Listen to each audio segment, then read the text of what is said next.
আসসালামু আলাইকুম। এই যে ভাইয়া রাতের অন্ধকারে মানুষ ঘুমাচ্ছে, রাত বাজে প্রায় 1টা, তাই না?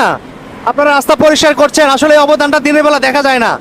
অনেক সুন্দর লাগলো এটা দেখে। আপনি এটা কি কেমন ভাবে বলবেন, এটা বলেন। হ্যাঁ, খুবই ভালো, কারণ দিনের বেলা দেখা যায় না, কারণ হলো দিনের বেলা অনেক যানজট থাকে। সো আপনার এই কারণে আপনার রাতে একটু গাড়ি কম থাকে, এই জন্য আর কি এটা কাজটা রাতেই হচ্ছে। আমরা ইচ্ছা করলে যে কোনো কাজটাকে ইবাদত মনে করি, করলে আমার কর্মটা হলো মানুষের কল্যাণে যদি থাকে তাহলে ইবাদত হয়ে গেল, ঠিক না? তাহলে আমরা ইচ্ছা করলে কর্মের সাথে সাথে ইবাদত করতে পারি। আমার কাছে মনে হচ্ছে আপনার এই কর্মটাই যে রাত জেগে আপনি করতেছেন, এটা শুধু কর্ম না, এটা ইবাদত আমার কাছে মনে হয়। আপনি কি বলবেন? জনগণের ভালোর জন্য, কারণ যাতে মনে করেন ধুলাবালি থেকে মানুষ মুক্ত পায়। হ্যাঁ, দিনের বেলা আসলে করা যায় না, কারণ দিনের বেলা মানুষের চাঞ্চল্য বেশি থাকে। তো সেই ক্ষেত্রে আপনার করলে দেখা যায় মানুষের গায়ে লাগে বা ই করে, আর রাতের বেলা দেখে তো ফ্রি থাকে, সেক্ষেত্রে আমাদের রাতের বেলায় করতে হয় কাজটা।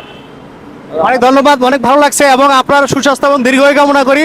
এবং আপনারা যারা এই সমস্ত কাজের সাথে রিলেটেড, আপনারা দীর্ঘায়ু হন এবং ভালো থাকেন, কারণ আপনারাই আমাদের সমাজটাকে পরিষ্কার রাখেন। আসলে আপনি যেভাবে রাস্তা পরিষ্কার করছেন, এতে রাস্তা পরিষ্কার হচ্ছে। যদি এভাবে যদি মানুষের, আমাদের সমাজে অনেক খারাপ মানুষ আছেন, তাদের হৃদয়টা যদি এভাবে পরিষ্কার করার কোনো যন্ত্র থাকতো, তাহলে সমাজটা অনেক ভালো থাকতো, তাই না? জি, অবশ্যই। পেশায় তুমি যাই হও, মানুষ সবাই। মানুষ হও আগে। জি।